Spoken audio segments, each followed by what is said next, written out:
Cocaina ripescata in mare a Lampedusa, 11 sono stati i fermi effettuati dai carabinieri su un peschereccio bloccato al largo delle coste di Lampedusa. 5 mesi dopo l'operazione antidroga denominata Levante, che fece scattare altri 11 fermi, i carabinieri durante la notte hanno bloccato i nuovi indagati.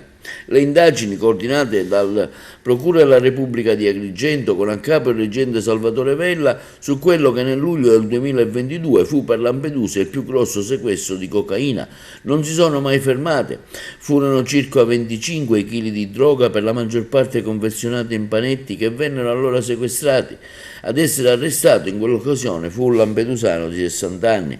Lo scorso febbraio, ricostruendo la rete dei trafficanti, vennero fermati complessivamente 11 abitanti di Lampedusa. Adesso i carabinieri hanno eseguito il nuovo decreto di fermo di indiziato di delitto per altre 11 persone. I destinatari delle misure sono 7 lampedusani, 4 senegalesi, alcuni dei quali già con precedenti penali.